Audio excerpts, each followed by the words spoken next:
Thank you so much for the introduction, and thank you all for being here, especially when we know travel is restricted everywhere, and being in crowds is not something that is desirable. So I really appreciate everyone being here. I'm going to tell you a little bit about the work I did with my students at Carnegie Mellon. Some of the ideas that I'm presenting have been published or are going to be published later this year. And if you want to find more details, you can go to our website, and our code is also available on GitHub, and you'll see links at the end. What we're trying to do is put what I'm saying in the title, put the machine back in machine learning. So considering the architecture and the hardware that actually makes machine learning models run on platforms around us. And the motivation behind this is the focus of this workshop, putting machine learning on edge devices, right? So looking at ways to have it at your fingertips, and not necessarily complex platforms, but platforms that you use all the time. So I'm going to give you a very simple example. And this is perhaps sort of a motivating example that I'm sure you've all tried at some point. Any kind of device that is not connected to the internet, like a smartphone or a smartwatch, whenever you try to actually ask very simple questions like, what is 100 divided by 2, what is my name, or what is Apple, as in the company, as long as it's off network, it's not going to perform any of these tasks. And that's not because it's not able to, it's because everything is done in the cloud. So in fact, if you do it, this is a screenshot of my own iWatch, it cannot answer that question because as long as it's not connected, it's not going to perform that task by connected through the cloud. So the idea is, can we actually put all these tasks on devices around us to do away with communication latency, privacy concerns, but can we do it in an efficient fashion such that everything is done in a low power and response type efficient manner? So if you look at the space where these kinds of applications are used, and they are everywhere from smart autonomous cars to smart home, smart health applications, drones, or anything, your mobiles and wearables that you're using every day, VR, AR, which is really a big thing. But if you look at how these things are actually run, there is quite a bit of overhead in, currently the way they are deployed. Prior work shows that to actually do object detection on a smartphone would require or would consume the battery within an hour. So it's really not something that is energy efficient. It also incurs a lot of communication latency. So you cannot potentially satisfy those edge cloud communication constraints if you're on a network. And furthermore, you cannot satisfy these time constraints, especially when those constraints are imposed by the application. So the idea would be to push everything on the edge, but by doing so, we may need to rethink how these machine learning models are designed, re-architected, and also how the platforms are designed or re-architected. One of the biggest challenges for machine learning models is, regardless of whether we're looking at hardware-constrained fashion or not, is to identify the set of hyperparameters that satisfy a certain performance.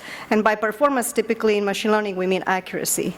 So as you know, when we do deep learning, finding the best set of hyperparameters that achieve highest accuracy is a very time-consuming task.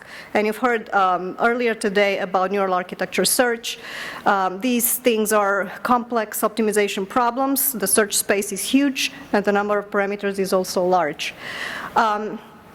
If you put it in the bigger context, where you have your deep learning model hyperparameters, for which you're supposed to find the best configuration that gives you maximum, say, classification accuracy, one of the issues is that many of these configurations span a quite large interval across, from very accurate to maybe not so accurate models.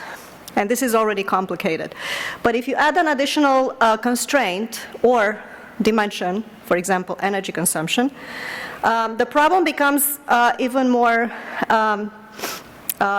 complex, because while accuracy can be in the range of 5 to 10%, if you know what you're doing, if you look at on the energy consumption axis, you can have up to 40x difference in the various configurations on a given platform. Or, if you vary your platforms, then you have yet another variable that you have to look at. So the question is how we can identify the configurations at the knee where the accuracy is maximized and the energy consumption is minimized. So this is what we'd like to do to perform this kind of joint search or co-design such that we identify those configurations together. As it turns out, as I mentioned, this problem, just the problem of hyperparameter optimization or neural architecture search is actually very complex. To give you an example, to traverse 12,000 models, on 800 GPUs, you will need 28 days, or the equivalent of 62 GPU years. So this is quite a lot of effort. It's a lot of energy consumed. And, you've seen the headlines to actually train a model.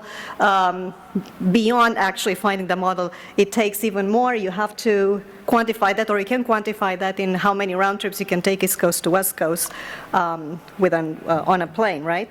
So this is not something we should treat lightly.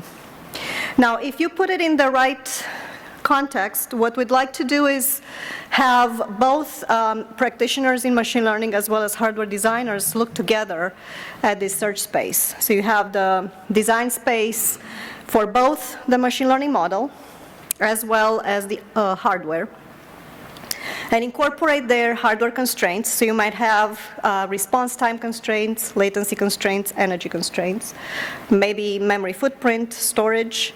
And at the same time, you also want to satisfy certain objectives related to your machine learning task. It could be accuracy, or it could be, if we're talking classification or object detection, but it could be other things related to the task at hand. You need three components to be able to perform this kind of joint search or analysis. And the first one is the ability to estimate how much would it take in terms of energy, latency, or whatever power for a given model run on a given platform during inference. So the first component, actually the first piece, is the ability to model hardware-related metrics of any machine learning model, as long as you can easily characterize and quantify it. And this is the first piece of our framework. We call this neural power. It provides with 90% accuracy the power, energy, and latency for a deep learning model running on a given platform. And I'm going to show you some examples and how we came up with these models and how well they perform. But keep in mind that this is completely applicable to other platforms and other models. And you can take the idea and put it in your own hyper-optimization loop. So if you look at the big picture, to come up with these models, what you need is a way to extract some of the features from your convolutional network architecture. It could be, for example, number of channels, filters, number of layers, the configuration in general. And then you can come up with layer-level models for both power, energy, as well as latency. And then you can put them together for a network-level model. So what you can do, you can basically use machine learning to develop these models. But in this case, the data set will be all the possible configurations that you can get for these convolutional neural networks. Once the neural power builds these models, you can use them in mix and match fashion for various other types of new CNNs. So perhaps these kinds of models could become handy when you do neural architecture search. So it's a single, sufficiently accurate, so you can use them in their closed form, so you can use them in basically constant time in a neural architecture search loop.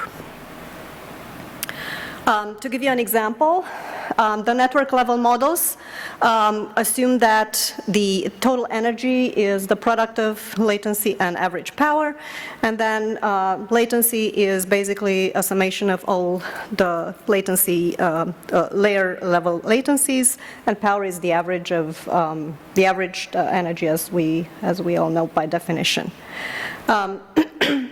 Just a few more details, but I'm not going to get into a lot of details. The basic idea is that the models rely on typical features. For example, kernel size, stride size, padding, number of filters, and then there's a correction term, additional term at the end that quantifies the impact of, for example, number of MAC operations. So some of them have to do with the configuration of the CNN, and some of them have to do with the computational complexity. That's for the runtime model. We use basically a polynomial, and then for power, it's a similar model with a similar search space. Both are trained separately by just, and they're platform specific. Once you put this together, you're actually able to compare, for example, with other work. So at the time, we actually compared with the work that it's dubbed Pelayo, that actually looks at estimating the latency for various neural networks on a given platform.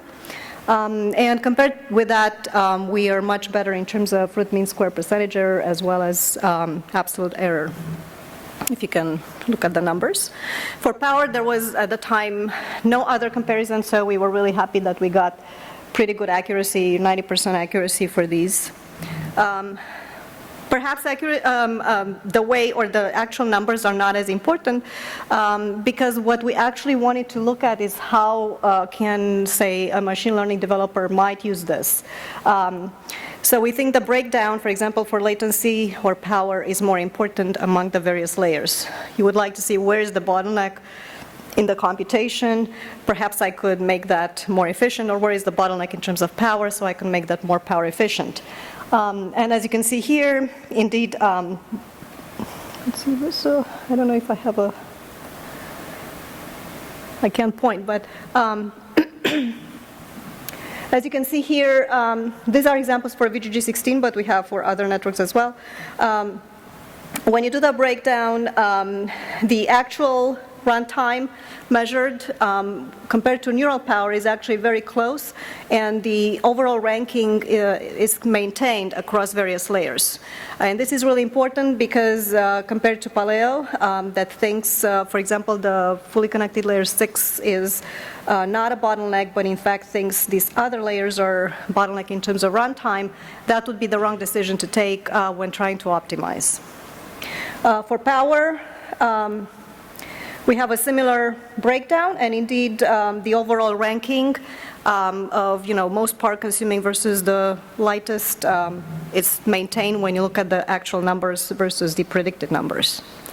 You can also do the same for network level results. So this is overall runtime, so end-to-end latency for inference. As you can see, neural power is most of the time very close to the actual runtime, as well as for actual power numbers, and similar for energy. So if you look at energy, again, very close numbers.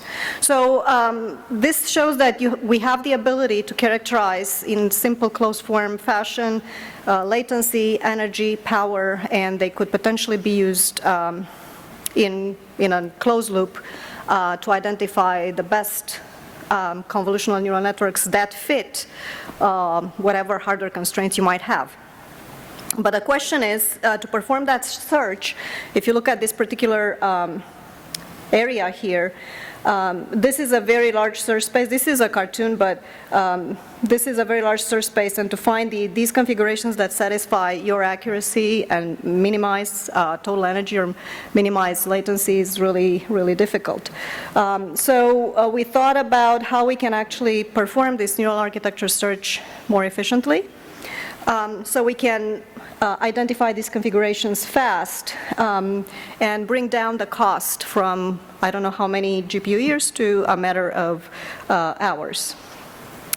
So the basic idea, to give you a little bit of background for neural architecture search, or also dubbed AutoML, is that in general, once you find the neural architecture that satisfies your constraints, you also would like to see whether it satisfies your particular device characteristics. So ideally, your search space is defined by however many components you have in your CNN library, so to speak.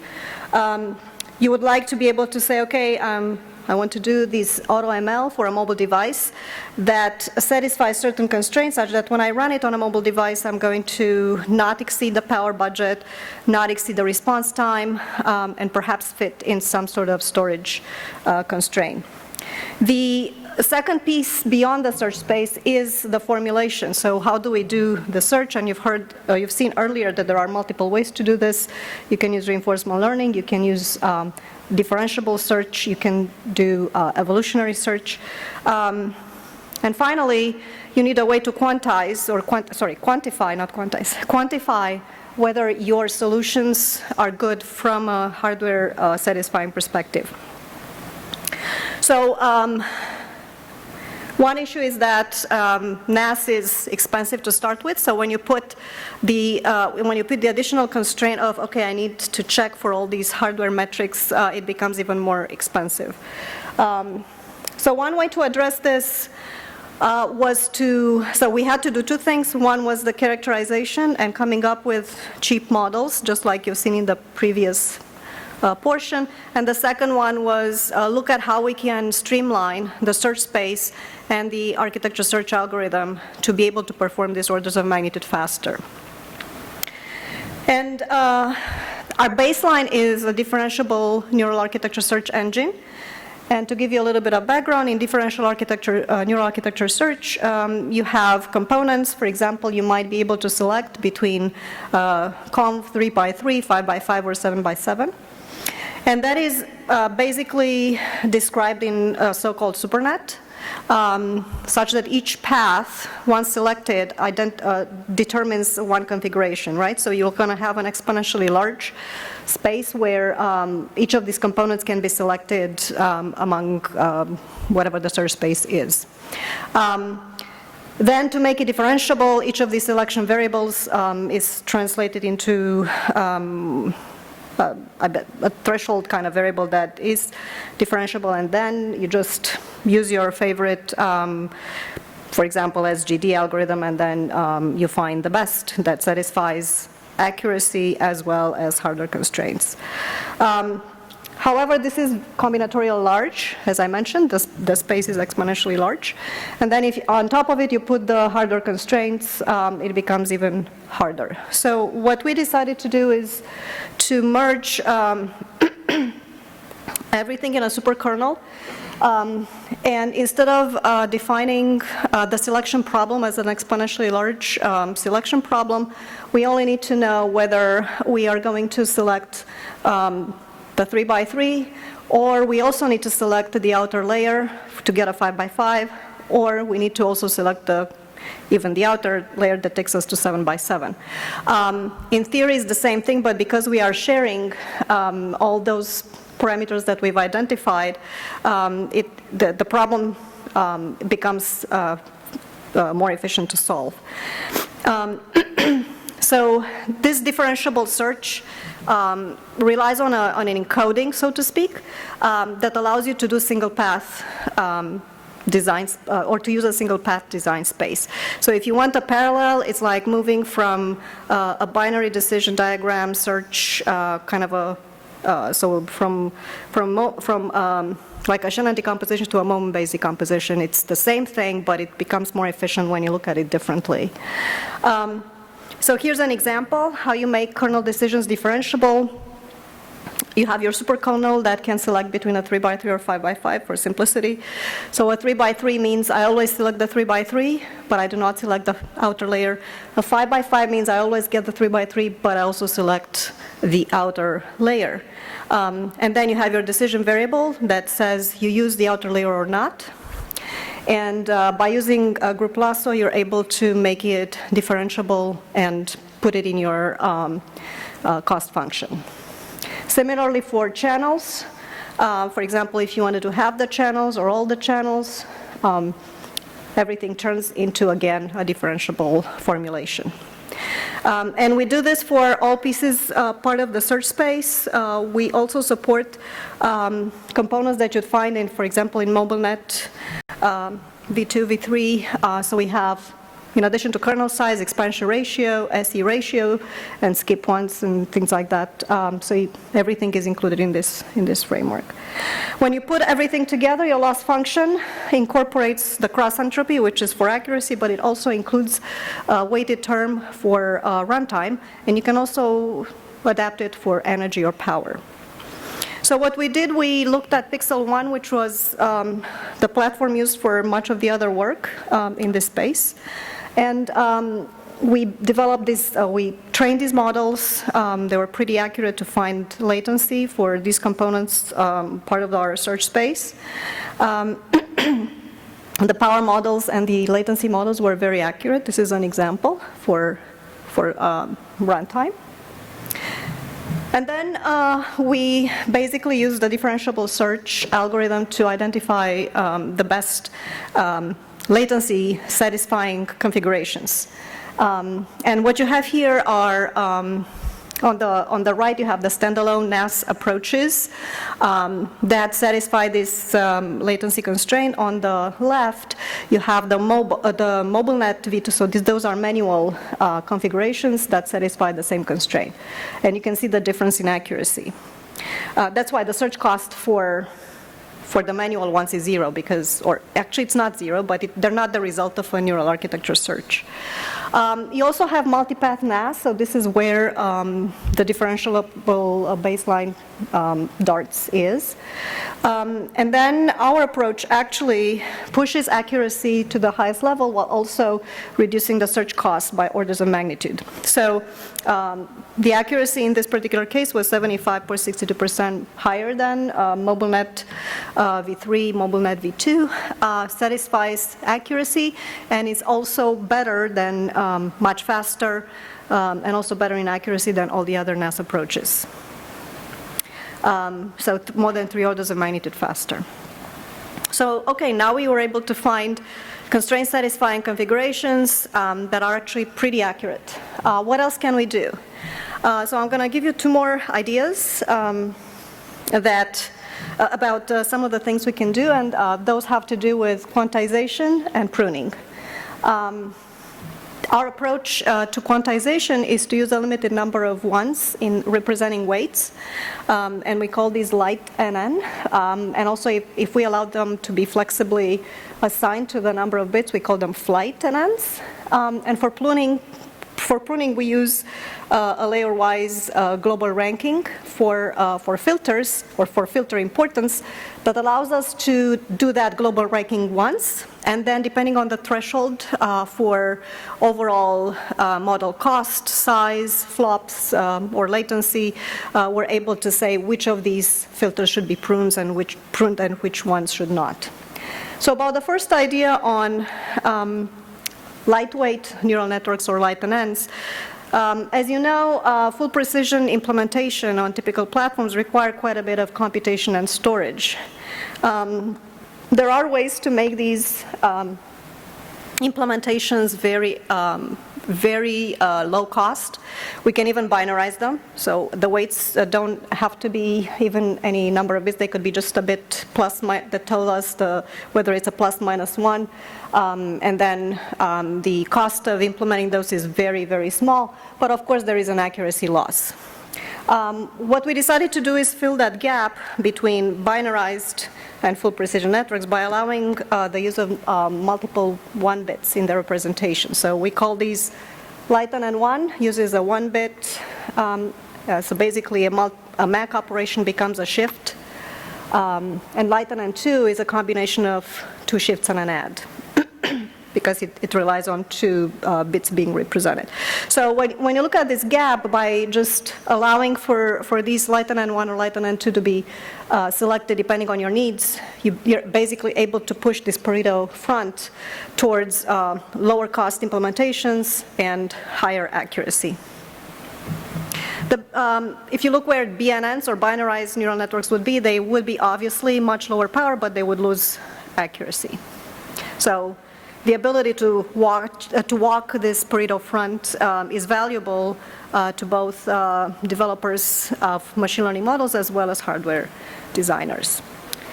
Allowing for flexibility pushes the accuracy to higher levels while also maintaining the power efficiency constraints. But at the same time, there are ways to train binarized networks that push accuracy to better values. So let's take each one in turn. So LightOnins assume that we are representing each weight using a limited number of ones. So typically, a MAC operation between a weight and a value x can be represented as a sequence of shifts and adds.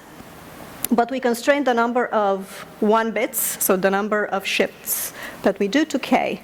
And for practical reasons, we limit ourselves to 1 or 2. We found that going beyond 2, it doesn't bring any additional benefit. So for k equal to 1, the multiply operation becomes just a shift. For k equal to 2, it's just 2 shifts and an add.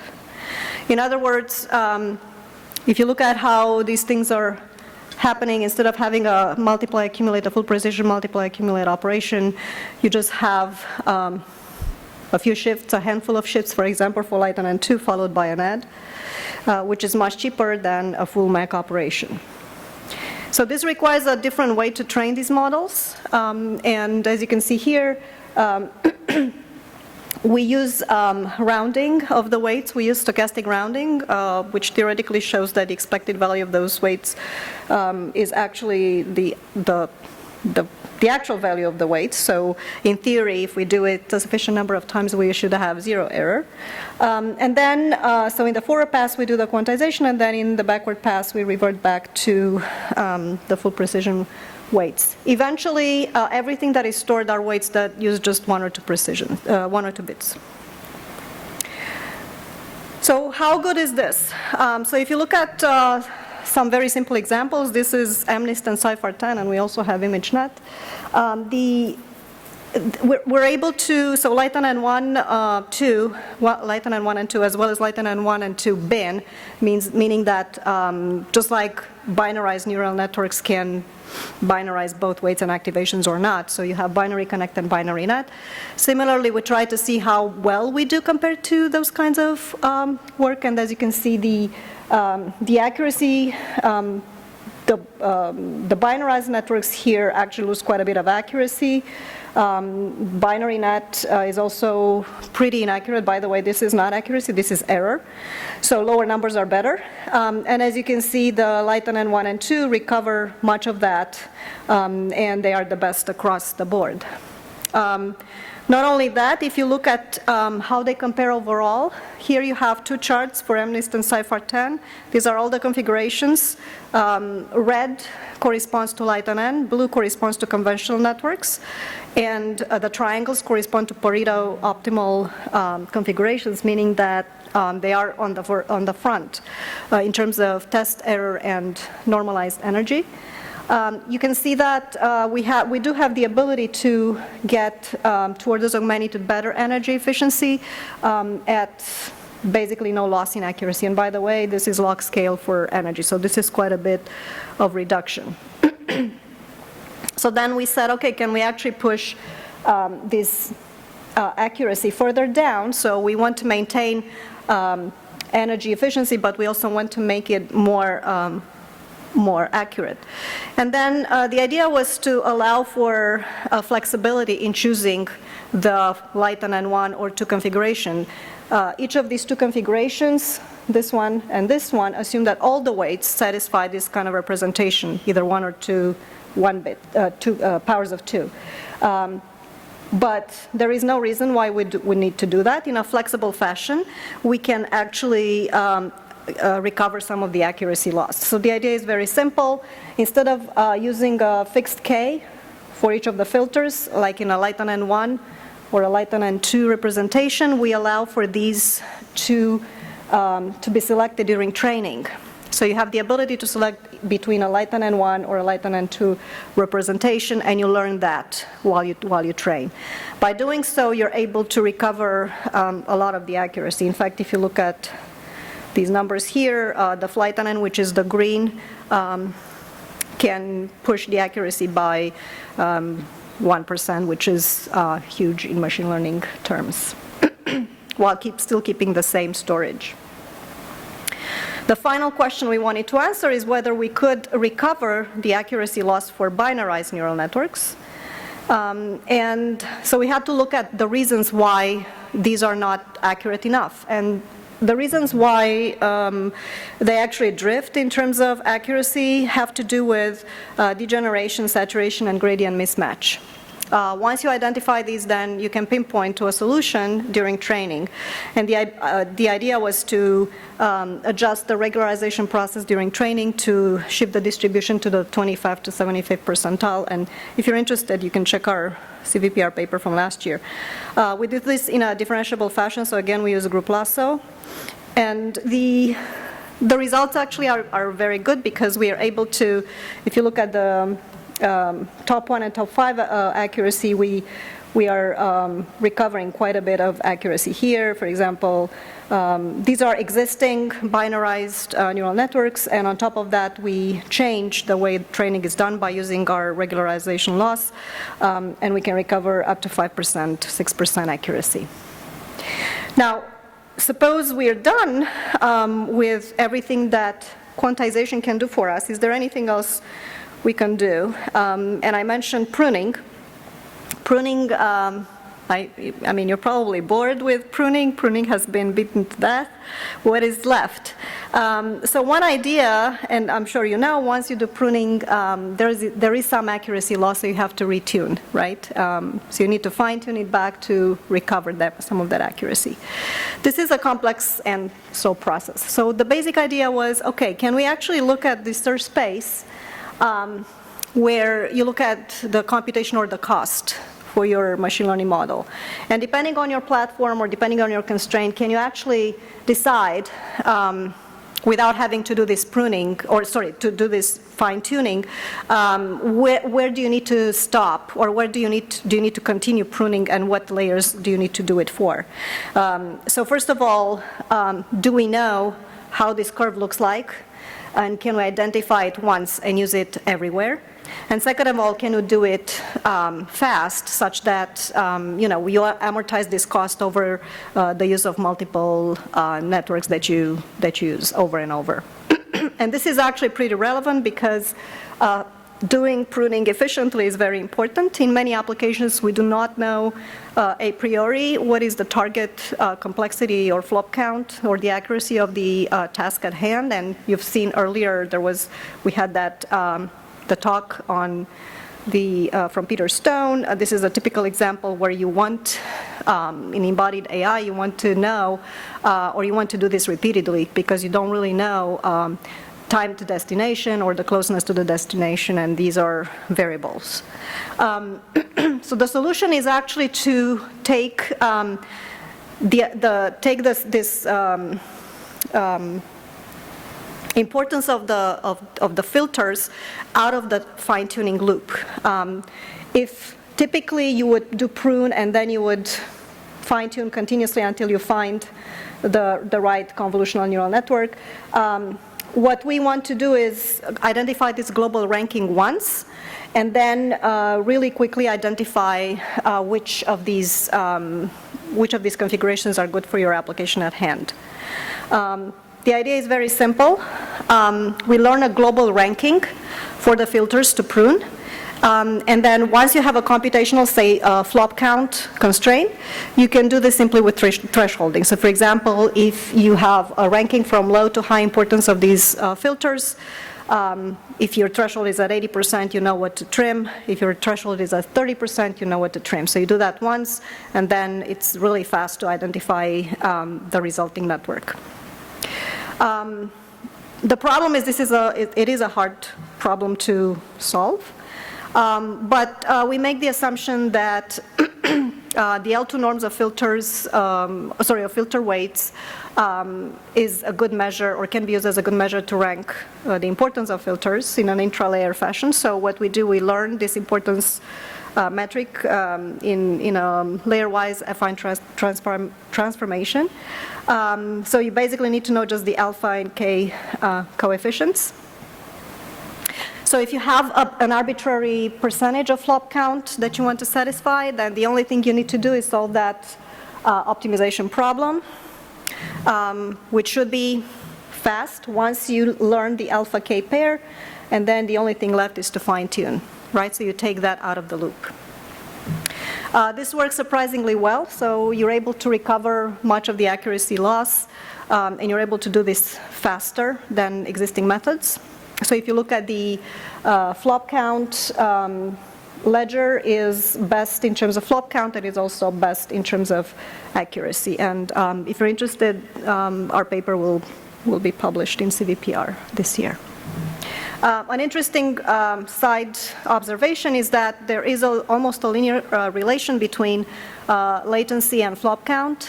So if you look at the runtime, ratio of original runtime, pruned runtime, and original flop count, pruned flop count, it's almost a linear relationship here for both ResNet and MobileNet networks. So we were able to basically put together a way to characterize networks for a given hardware platform, identify networks that satisfy these constraints sufficiently fast, and also turn them transform them even further such that they satisfy up to 2 orders of magnitude reduction in energy and even latency. So this gives us the ability to identify these networks fast and put everything that right now works in the cloud in a cost-efficient fashion or on devices that we wear. So if you ask, what's my name on my watch, when this is going to run locally, it's going to say, yes, we know that your name is Diana. And I would like to thank my collaborators, our supporters, and if you're interested in our code, it's available on GitHub, and our papers are on our website. Thank you.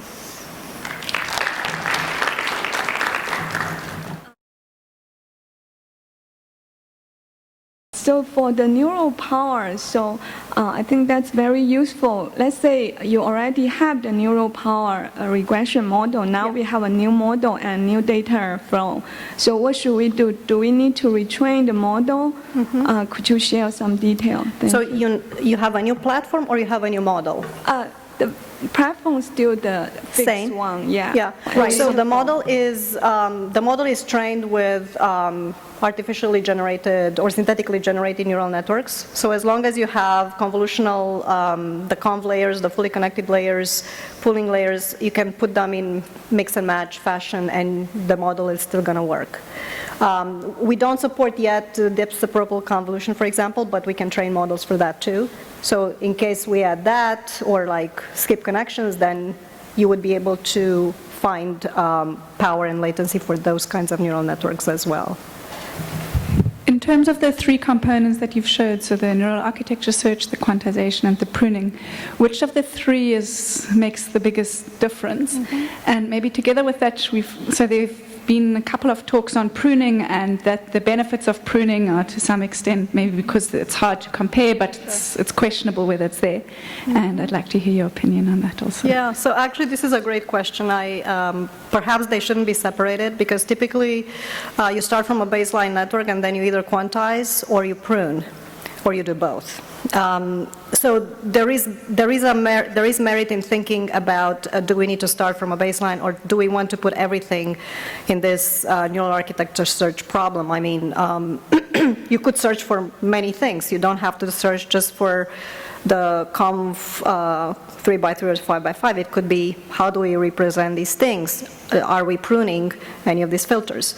So yes, the answer is ideally you want to look at everything, but it's going to be a very complex problem. So now which one you should do first, that's another question that I'm not sure it has been answered yet, but because what I showed is starting from a baseline that exists. We didn't start from a NAS-generated baseline, but that's something that definitely could be used.